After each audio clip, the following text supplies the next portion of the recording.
Everyone, thank you. I thought we were going to have a break and I will relax a bit and rest, but I think I'm just jumping here. So, and I don't know if it is a good or bad thing to have the last lecture, the last day, the last hour. I think maybe most of you are exhausted, so I'm trying as much as I can to make it a bit interactive. I was working on this project or this presentation mainly in the last few days as I was traveling, and I just came today from Barcelona to Dubai, and then I just flew to Kuwait. So maybe I would even rather to start to even talk about who I am. I think Joaquin had maybe described me a bit, but I don't want to start, or I don't want to tell you that my design journey started in 2009 when I quit the corporate world and I jumped to the design world. I want to take it a bit much further when I was a little one, because I believe when we are born, we have something in us that sometimes it's transformed or it's shaped who we are going to be in the future. And I think this is what happened to me. And I'm sure maybe some of you is facing or having the same thing. So that's who I am when I was, I think, 3 or 4 years old. Now, I wasn't that naughty football, racing car boy. I was the kind of the other side, which is the quiet, drawing, colors, arts. I used to have good grades in art classes when we used to have art classes in the curriculum. But I think that's what drew me to design and art from that young age. But you can't really formalize this or just put it into practice until you just get some education and start working. So I think the freedom and choices was in the university degree when I entered my university, which is the American University in Dubai. In 1998, I chose the beginning to go with interior design. Now, at that stage, Dubai wasn't as we, or you all know it, in that boom or like with all these projects. We didn't have great architects like Dr. Nasser and the other people around to maybe stimulate our appetite of doing more. So I was a bit worried about my future in 4 years from that time. So I shifted to IT, and from IT I went to business administration, which I didn't want because the stereotype that every local back home is in business administration, and I always wanted to do something different. So, however, I ended up, because of my worry for my future, I thought I will do business first. And in 2002, with my degree, I felt so confident now to jump to the design world back and continue with another degree in interior design. Now, finishing that, and while I'm doing this, I was working at the same time in the corporate world. And it's hard sometimes to shift from there to here. And that was actually, it took me around 7 years to take the decision to stop the corporate world in marketing and communication and jump in 2010, most probably, to doing and using my hands and shaping some of my work and discover that passion of design. And that took me actually outside of my own home, which is I have to live in New Zealand for 2 years. For the first year, I was doing cabinet making because I came from an interior design, and if some of you are interior designers, I think you can understand product industrial design is not what we are doing in interior. And unfortunately, we don't have any product or industrial design degrees in the whole, maybe in the whole region. So I have to learn something in furniture, so I have to do all of that. It wasn't a pleasant in the beginning, but it was an utmost pleasure at the end. So the second year in New Zealand, I was more exploring if I want to set up a business and a brand, so how that would be between my Arab home and my maybe Western home or external home. Now, since February, I'm back in Dubai, but that just gives you like who is this and that. While I'm in New Zealand, in that year, we were working in different courses, and every course, I used to create something, or we have to create something, like veneering, then we have to do a project, a piece of furniture. So every course, we never finished the piece, and everything stayed until the end of the course, until the end of that year to see every piece is done. But this was my first piece done in 2005, and that was in the middle. So it was a stool. Now, in the beginning, I was actually talking to my instructor. There's like, I don't want to be a cabinet maker. I don't want to be a woodworker, but I want to be a designer. So I'm going to focus on design. I'll not be a student in your class, but please allow me that freedom in design. And I think this is what they gave me. This wasn't the final shape of the project. We have to do the Danish stool, which is the very regular with the cross-weaving, the very Danish style. But I told them, like, I don't want to do that. We were like 6 students, I think, in that course. And I thought I will do something related to Dubai. And everyone was like, what are you talking about here? And the way I look at it here, it's the dynamic and the energy in Dubai, and how when you see just an image of a high street and anywhere, you see the strokes of light of the speeding cars, and how that can be translated in all this movement. So that was weird for them.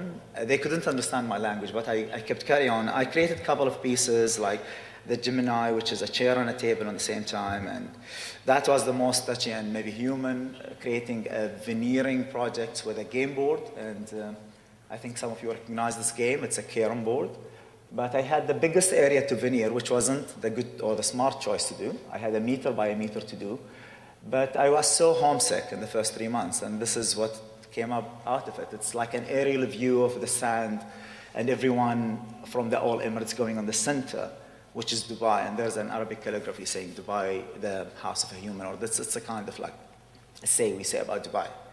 Now, by the end of this year, in 2010, December 22nd in particular, I launched what I call my brand, or my name, to the public. And that was through my website, and for the first time people see Khalid Shafar as a brand.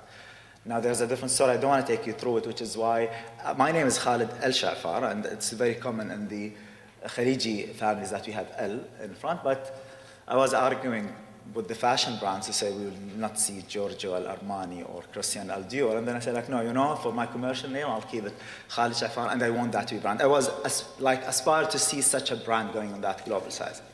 Now, Khalid Shafar is a brand that creates, somehow I will call it, quirky interior space objects. Functionalities that sometimes people look to have a multiple use of the piece instead of just one use. A chair is just a chair, or a table is just a table. And finally, I do present most of the time objects with stories. And from here came the Telltale Objects slogan. So I have Khalid Shafar is the brand, Telltale Object is the positioning or the byline of the brand. And people thought it's my brand name in the beginning, and therefore I have to always present it Khalid Shafar, please, it's the brand, it's not the Telltale Object.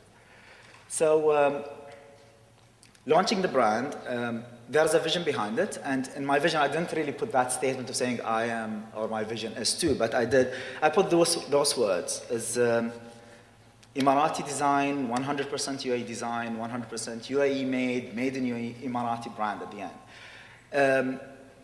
It's, for me, I had a bigger thought, and especially when I see nice project, an architectural project like what Dr. Nasser presented today, that's most of the furniture inside are from famous international brands, and we really don't see Khaliji, maybe Arabic brands. Maybe we have some, but Khaliji, really we don't have any. And this is where I say, like, we can present some contemporary pieces as well that still relate to us, or we can have a design that relates to us. We can define it. We need to start somewhere. And for me, this is the vision I aspire, is to create or to start something called Emirati design. We look at stuff and say, like, this is Asian, this is Japanese, maybe Indian, this is Brazilian, but I didn't see anything called Kuwaiti or Emirati or Qatari, even Khaliji. I could see something called Moorish, Arabic, Islamic, and that's more or less going in the north of Africa and Levant, more or less, because they have more of, there's more of a longer history in terms even of architecture and civilization, and a lot of things going, and there is a lot of history and treasure found there.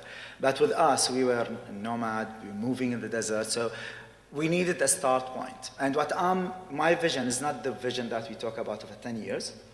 It's something that, a few weeks ago I was in Mexico, and I went to the Contemporary Art Museum, and over there I have seen the works of one of the modern artists, Mexican ones, and a couple of my friends with me. They told me we don't see his work really suits a museum. And for me, when I read the description, I told them I think this is just an appreciation for a person they believe he started the art movement or the contemporary art in Mexico. Regardless of his work was accepted or not by everyone, but this is just an appreciation for this person who passed away. So I told them I wish to be the same. I don't need to celebrate my creation now, but I want to celebrate them maybe in 50 years. Maybe I'm not there.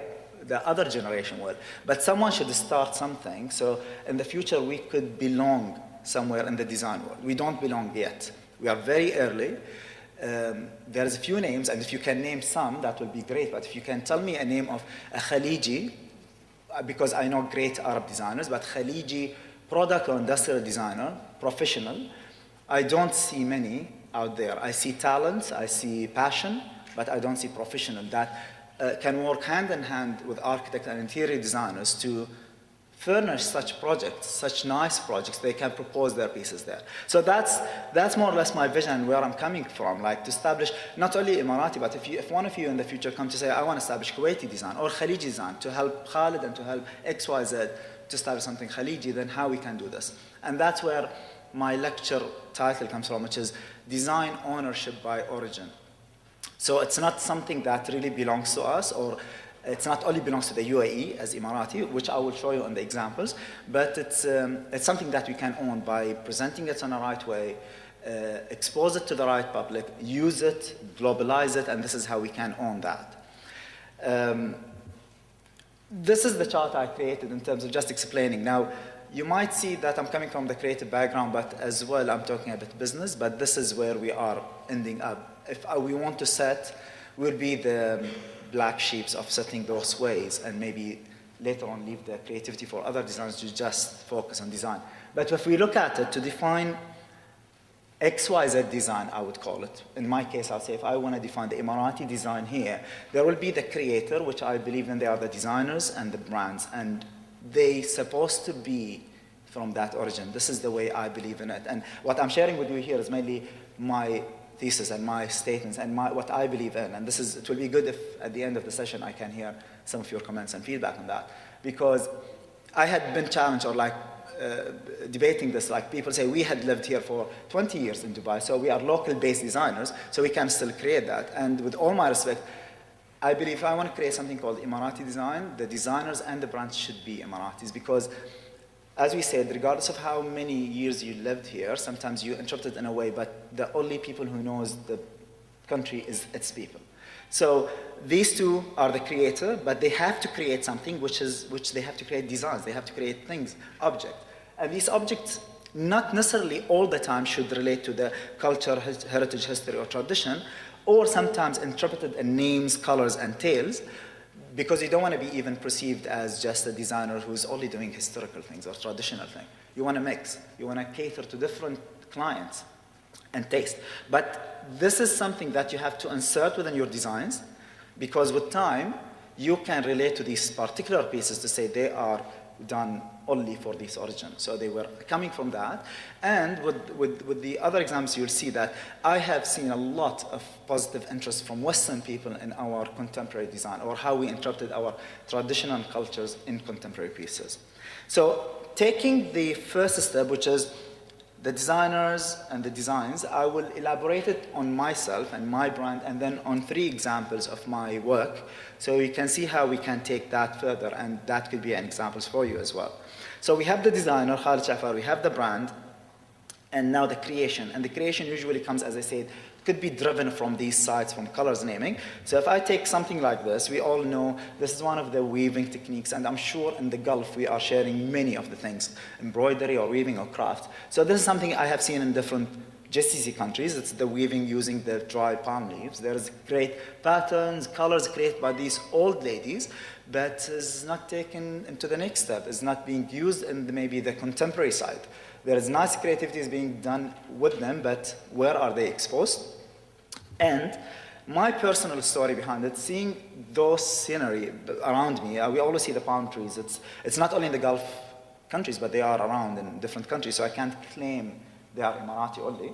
But I have seen a lot of things being hung on these trees in my childhood, like plastic bags and things. And the whole line, which I'll show you, started with the coat stand idea. I mean, from this, I jumped to the full line called the palm.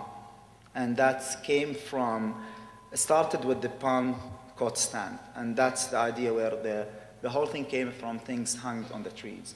And the idea here is that you have 250 positions in this coat stand that you can hang things on. Because these small hangers on the side, you see them, You can just place them anywhere, ups and downs, based on your height or on your needs or what you need. So you have almost 250 positions around that you can hang all these items. So that was the first things come from this line. And then we like the idea of the little palm stools. And these are the stools. And some people, when they saw them for the first time, they thought they are pineapples. And again, it depends.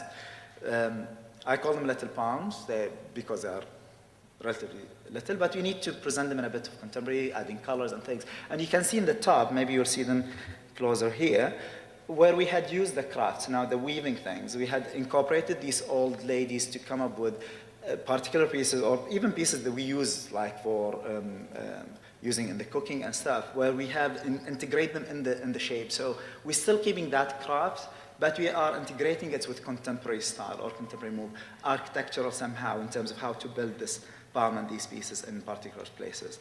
And from here as well, we jump to the next line, which is the palm coffee tables. And this is where we have present them in different size, and we gave better idea for the, or better space for the weaving and the crafts to take place here.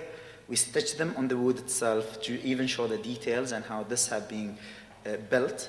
But this is where the sky is, I mean, where the limit is the sky. So you can come up with different colors. You still don't, you don't interfere in the craft by itself. You let these ladies, by their own knowledge, to create their own designs, but you just highlight it and really expose it outside in your creation.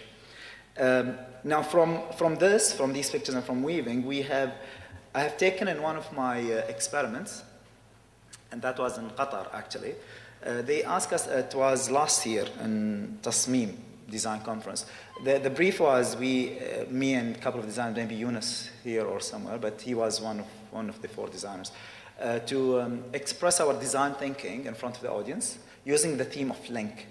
And for me, I think I used the male fashion elements in the Arab world, which is the igal, in terms of it's a circle shape. It's something I feel it's a link between, if you have a straight line and we linked it, it can shape a circle. So for me, the igal was the point. But how can I create something with it? And I think why I dare and went to that direction is after a workshop I did with the Campana brothers in São Paulo the year before, where I see them using everything, every simple materials, from cardboard, plastic bags, anything. And I thought, like, you know what, this is a different industry, it's a fashion element, but let's try. And we had, and I think you can guess where all of this come from. It's bigger than my head, but it's from the childhood. I had done some drawings, and to see how we can use it, I wanted to create a space divider, a screen, using all regals together, but I wasn't sure like how would I join them, would they stand when I do them, and it failed, by the way, in the beginning. So we went to Qatar, we had this workshop in front of people, we start creating, and that was the challenge. You have 4 days, you finish this object, and then if there's any challenges, you have to solve them in a spot. So we created it, I had some helps from some of the students there, when we just put it all together and we start breaking and falling. And then we have to come up with a bit of support to use it to create what you call the final is the screen or the space divider. Now, I call it Arabi because igal is not only Khaliji, we have many Arab words as well using igal.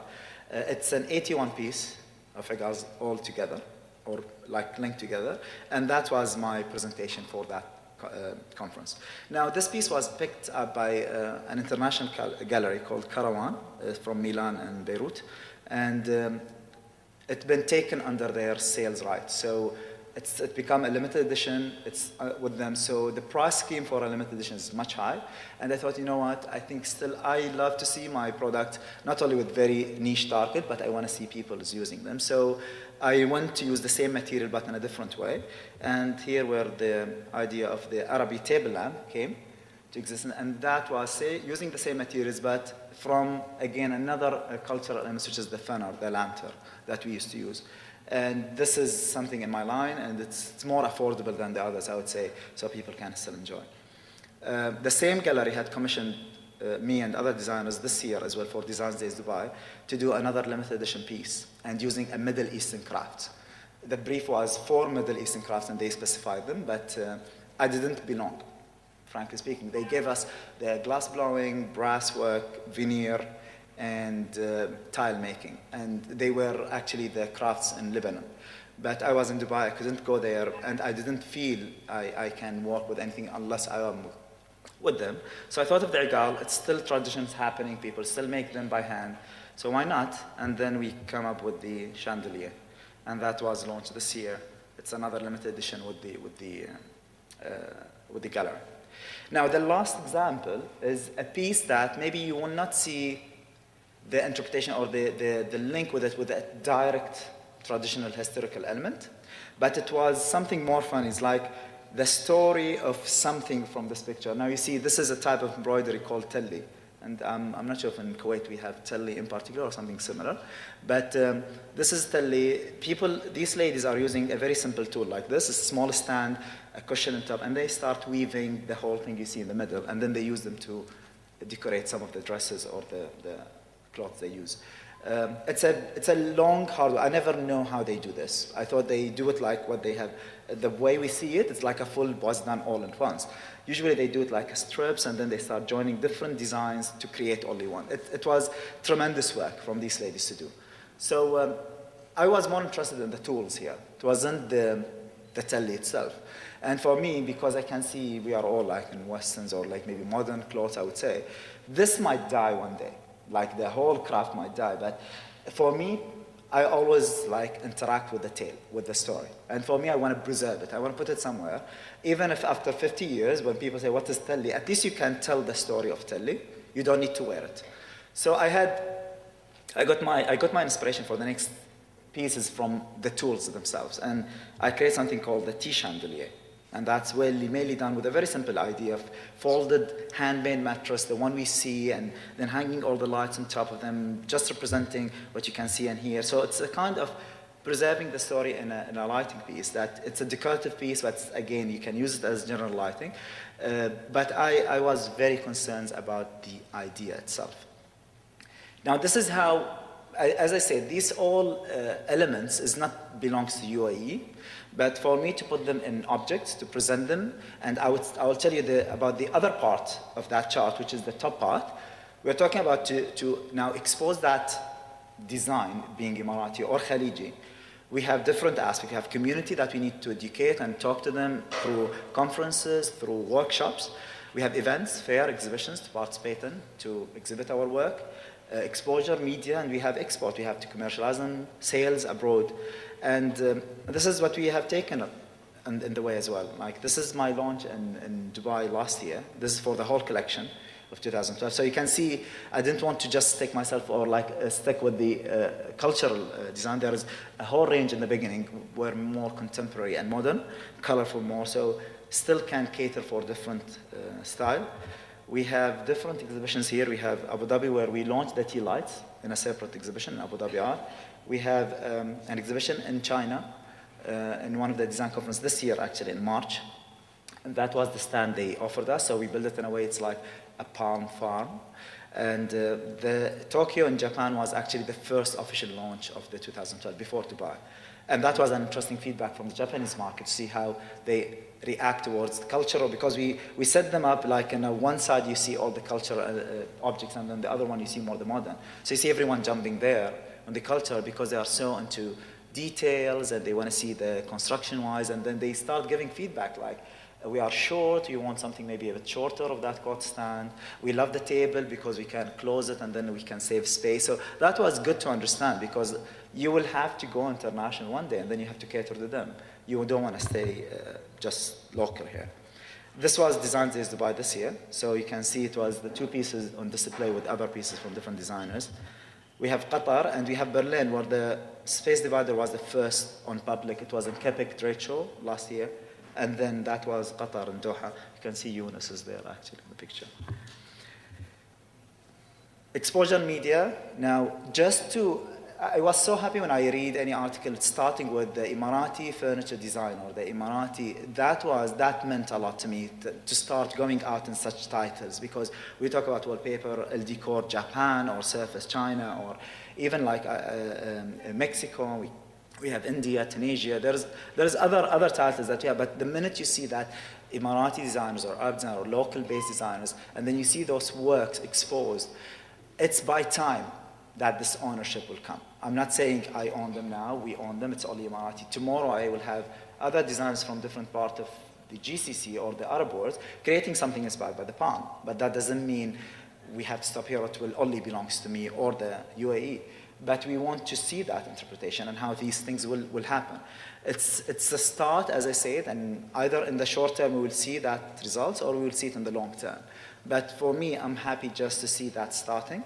We have a good movement going on, we have good events happening around, but we need to start from somewhere so we can reach to that results, which says it's 100% Emirati design. So if we, from all the GCC and the Arab worlds, create things related, for example, to palm tree, in the future, the palm, anything inspired by the palm, it will be Arabic. It's by origin, because we had presented them, we have exposed them to the external, so people could get that. We don't need to go with the classical way of presenting the pieces. We still can go with that, and sometimes we could inspire it from the project itself we collaborate with. But it's just it's one of the ways to put things in contemporary style. Not too classical, not too contemporary, to lose the meaning, but we can. Again, as I say, there's different pieces that if you look at them, they could be similar to any pieces you can see from any other brand. But where to start, I think I'm happy to start now, or to start a history from today to reach that result. And I hope everyone will be doing the same in their own field. That's it, what I have for you. I mean, you have my website there and my email if you have any comments, and I'm open for any questions for you as well. Thank you.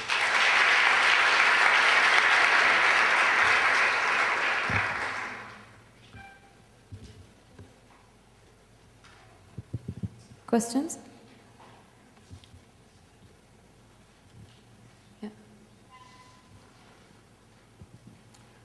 Hi, Khalid. Hi, Joaquin. My question is, as much as the designs are lovely, especially the tea chandelier, would you take into consideration certain like security things? Because the minute I looked at it, you have electric cables over cloth. So are you looking at things purely from an artistic point of view, or you actually look at the practicality? No, you look at all perspectives, like from not only safety, because there are some wires which is heat resistance and things. You look at technology involved, and you look at even simple things like hygiene, cleaning, maintenance of the product itself. That's why I said product design, I think, is totally different field than interior, and this is why you have to go to the basic, which is education is important to start with. And unfortunately, we still don't have a proper educational program in product or interior design or industrial design, but that's all taken into consideration if you are a product designer. Otherwise, your piece could be, because some designers design for art, which means they design artistic pieces or a piece that you can use as a decoration, but not functional. But personally, my brand is, we focus on functionality and practicality with the aesthetic part in terms of creativity, but yeah, it's taken into consideration. Hello, thank you for your presentation. I don't actually have a question, but I just wanted to answer one of the questions you posed to the audience in terms of Khalidi designers, and if I just wanted to share with you a very creative Kuwaiti designer, creative shop called Bikar, and they use a lot of traditional Kuwaiti elements in a very modern, contemporary way.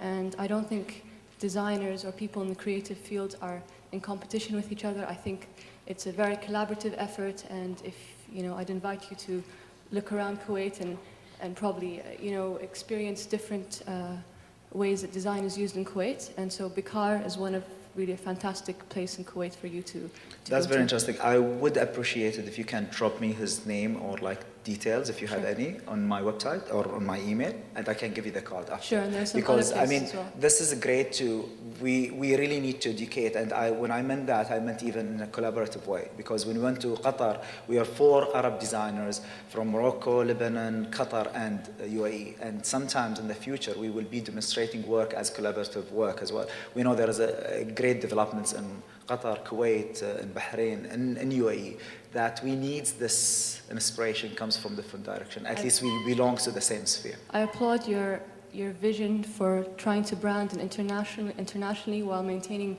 your heritage. And the thing is, in our culture, it's quite looking inside, and everyone maybe in Kuwait would know their designers, in Emirat you'd know the local designers, but we need to share this knowledge with each other. And yeah, I mean, this is where I think. I mean, I have been reading a report from Milan Design Week last year, not this year, and the results of that report was saying that designers is not like as they used to be in terms of just counting on royalties or just the fees they would be getting out of the designs, because there's long queues in terms of who will be accepted by big manufacturers or companies. They are looking for designers who is at the same time shrewd business people who can sell their products, who can put them. I have a couple of examples, unfortunately not from the Arab world, they are from the Western world as well. They are very young, they start very simple, and now they own companies and product lines that are extremely expensive. If you look at their pieces, you can tell that definitely it wasn't only their designs that makes everything out. They put it out there, they put it in the right way, and they market it, position it, talk about it in the right way. And I think this is where we don't do. I had discovered a lot of talents in Dubai or UAE, even from different countries, because they participated. Such an example, and last year we have the DXP store in Art Dubai, and we have 60 plus, I was one of the judges in terms of the product that will go to the store. We have 65 application. We accepted 37, I think, because they were all good. And 37, our question was to the organizers, what will happen after the 4 days of the show? They produce things, they sell them, but we don't hear from them until the next round. And this is where I think it's not only we should stop here, because that's a local base, or let's say a regional base, but what about the other world? I mean, we cannot compare ourselves with masters of design in terms of how they got exposure that much. We were not as, the number of designers even at that, like the master artists as well, they were not like by thousands and the way we see them now. And even their lifestyle, their way of living wasn't as ours now. But they put their work out. I was happy to hear maybe a few months ago, Algerian designers have done an exhibition in Paris, 24 Algerian designers. I never heard about any, or met any Algerian designer or see any Algerian work. 24 came together at once in an exhibition in Paris, supported by their government. So for us to have things like this happening, we would see sometimes. Last year I was happy with this, or this year I was happy with the beginning of the designs as well, because it's an event that at least put the step. But I was sad because I had 400 pieces. I was, by the way, the official speaker, so I know all the inside out of the event. There was 400 pieces on display. There was only 2 pieces from Khaliji designers, I would say, which is mine, but there was a couple of Arabic designers from Netherlands and the other North African and Lebanese designers in 2 other galleries. But these are not enough. Like if we say 10 pieces at the end, out of 400, we can't see much. Some of them were really emerging designers, but yeah, they got them in the right way through exhibitions or through galleries. But we don't see much. And that's, for me, is like, we need to step out there. Like maybe he has to look at opportunities, how we can do things with exhibitions like this, or how can he be part of it. I would like to know more about him, if you don't mind. I would like just to add something to that question. First of all, thank you very much. Excellent design, and just keep up the work. It's good to see what young generation is doing. Thank you. The one thing which I have observed through the years living in Kuwait, people here have to be educated to respect their own design. I mean, the design that grows from the society, which is still not that much. People would buy Fendi, Prada, this and that. But if it is local design, it's a little bit still hesitant in the society. And besides doing designs, besides going to the fairs, besides going to the magazines, I think it needs a lot of education through the schools or the colleges.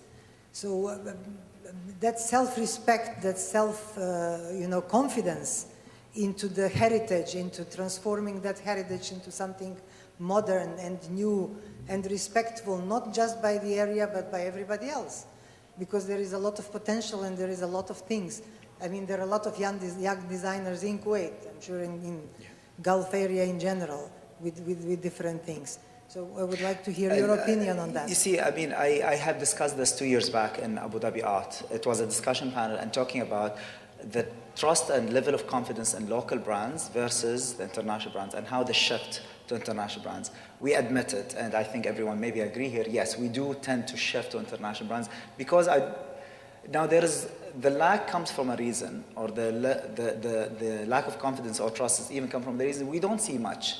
If I ask Dr. Nasser, like his client, if they built and spent amounts in these houses, why they choose those international brands for their chairs and outdoor furniture and inside? Did they have the opportunity to see maybe local designers with great work that fit this design, and they said no? This is the first question you will be asked for. I mean, if we have, and we say like, we put them there and no one buying, then yes, but we don't see them. Definitely it's a valid point, and this is where I say the community education and knowledge is important, but I always believe ambassadors for the design there should be, which is the designers and those brands. There could be a brands that supporting or being a platform for international, for local designers and local products to be displayed. This is from a retailer perspective. But designers are the one who can speak well about, and you can refer to them. This is something personally, I believe, beside my vision. Personally, I want to be a design reference. So when you come about, if someone, Westerns came to understand what we design or how we interpret design here, they could come and maybe ask me or ask other designers in the Arab world how we do this and how. These projects, maybe as Dr. Nasser even referred, because I really relate a lot to the presentation, like Medina Jumeirah, and because I recognize these projects. This is how the Westerns, or let's say the other designers look at the Arab world or the history of the Arab world and interpret it in their way. No one can blame them. That's the external view. But how is our own view and our own things? We didn't give a trial to this. And I think this is something will remain for a while. It's exactly like how the stereotype of made in Italy, and it's like everything fancy should be international. It's this, exactly, with all my respect, to the same interpretation to the Chinese production, imitation, copy, cheap quality maybe. Unfortunately, I don't want to put it in that way, but this is how the people think. And this is where China, in by itself, is moving towards how we can position ourselves by designed in China. So because the minute you say made in China, skip, we don't want this. But maybe if they shift to design in China, and they have a study on that, if they shift to design in China and they show some of their designs, that could be something that they can change their economy with. And maybe we could try with this. We don't need to produce because we lack this as well. But you don't need to do the production. At least show what kind of potential of design we can do. At least if we can say designed in UAE, or designed in Kuwait, designed in Qatar. And then we can sort the production. And this